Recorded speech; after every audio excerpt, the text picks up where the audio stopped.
Do you ever question where your depression comes from? I often wonder if it was my overall upbringing, or can one single incident be the reason for years of depression? Seeing as how I'm not a doctor, I have no clue the answer to that question. But it did lead me to think back on my childhood and see if there was a pattern of incidents or a specific incident that may have attributed to my current mental health. This one takes us all the way back to the 80s, when I was just a young boy. My brother, father, and I were attending the high holiday services at my grandfather's temple in West Hartford, Connecticut. I won't pretend to love spending 6 hours in prayer, but I loved being with my papa, dad, and brother. The morning was like many other, my brother and I fighting to wake up. We weren't, and 40 years later, still aren't morning people. Yet, we battled through our sleep deprivation and managed to get ourselves dressed. We arrived at the temple and proceeded to the front pew where we sat with my papa. The service started, as well as the countdown. Over the next 6 hours, the question, how much longer before we can leave, would be asked at least a half a dozen times.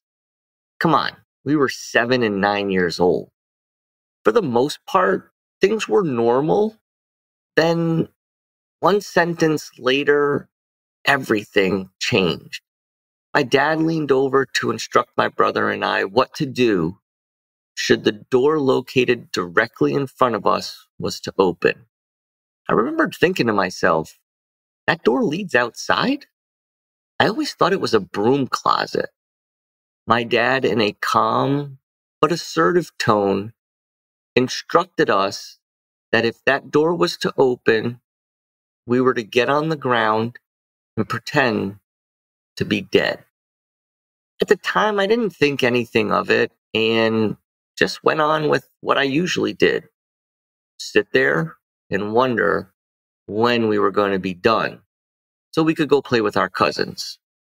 The 6 hours had come and gone, and we were headed back to my Nana and Papa's house where our cousins would join us.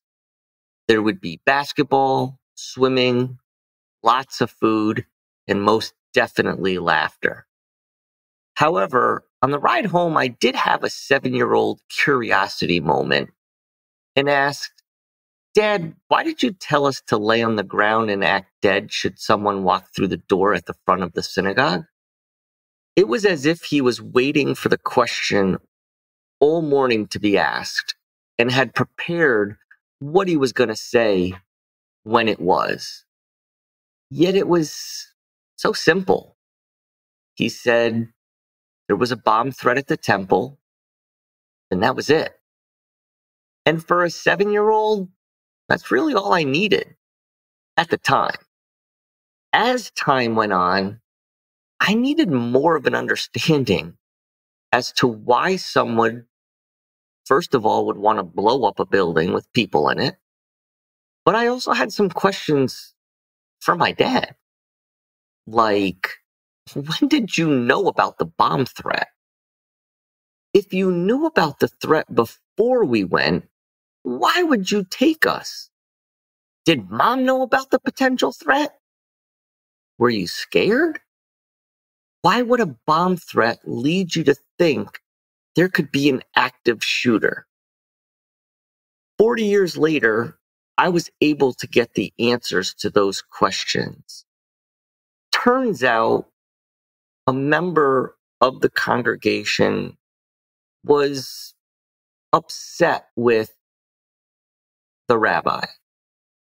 And apparently his way of acting out was to make a threat.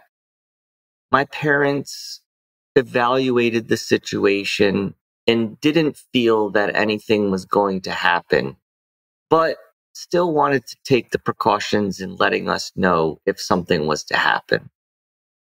Rest assured, my mom, had she thought, my dad too, but my mom would have never let us go if they hadn't had that conversation first. But I wanted to reflect back on that day, and it kind of attributed to some other occurrences that happened in my life later on. For instance, when I was in the 6th grade, I noticed that people that were typically my friends were kind of skittish to be around me. And I had asked them why they weren't hanging out with me or what was going on. And they told me that they were afraid that a bomb was going to go off near me and they would die. It happened to be during a time in the 80s where there was a lot of skinhead, neo-Nazi activities going on, and it was in the news quite a bit, and so they were scared.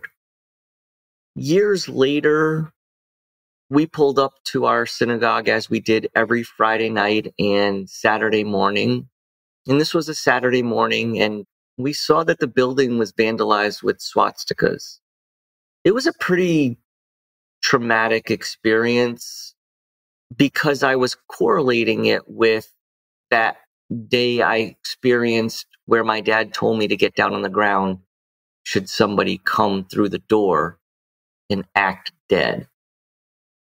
We later found out who the people were that spray painted the swastikas, and my father was contacted by the police to determine if he was going to charge the teenagers with a hate crime. Thankfully, my dad is not one to jump to conclusions. He understands, being an educator, that there's different levels of knowledge. There's ignorance, there's intelligence, and there's a lot in between.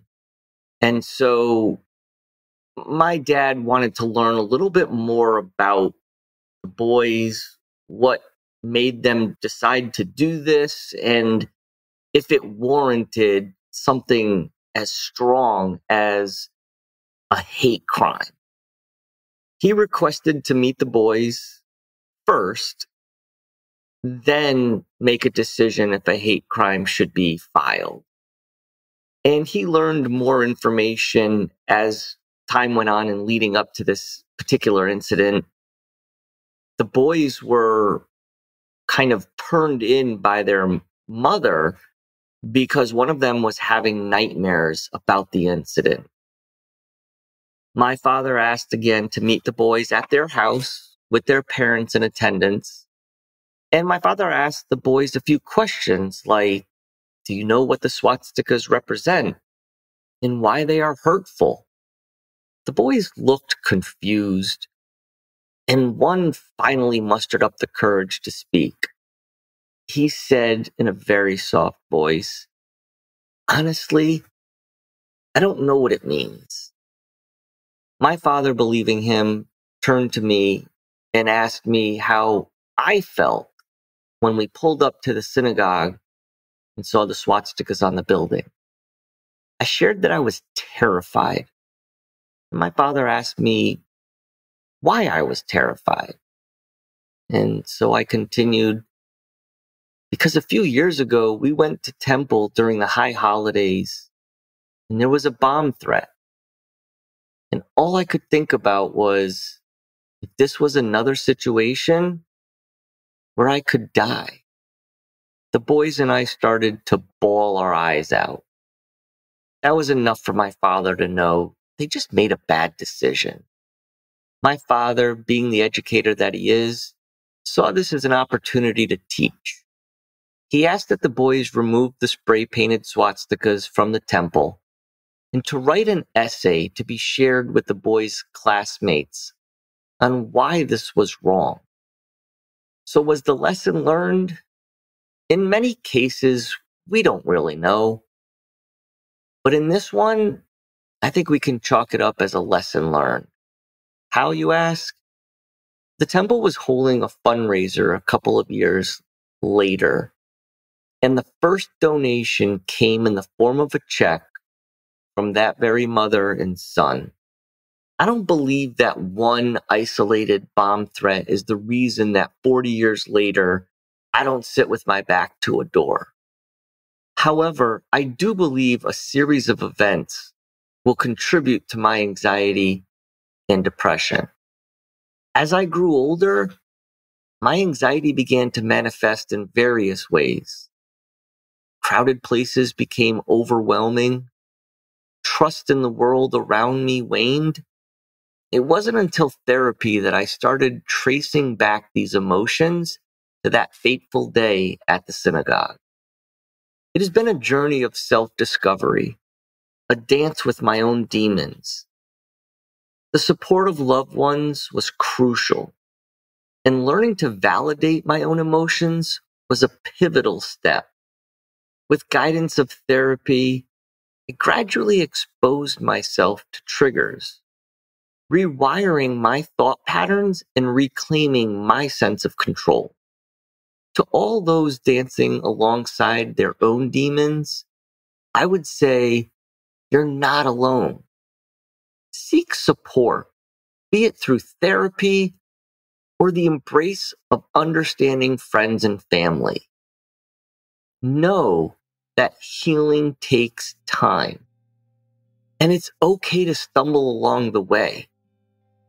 Embrace each step, each misstep, as part of your unique dance. I hope today's episode has inspired you to step into your own power and embrace the driver's seat of your life's journey. Remember, life doesn't just happen to us.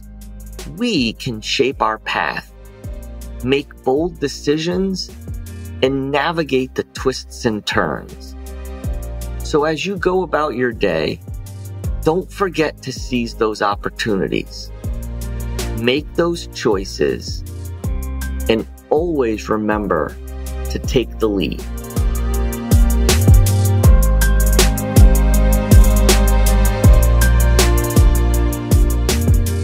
Thank you for joining us on another episode of Dancing with Depression. There's a saying that hindsight is 20/20, which is often used to describe the phenomenon of being able to see things more clearly after they've happened. With that in mind, I encourage you to reflect back on past experiences in an effort to better understand your now. Also, I invite you to share with me your comments, thoughts, or personal exposure to depression. You can email me at dancingwithdepression@yahoo.com. Until next time, keep moving forward, and when it comes to depression, remember to take the lead.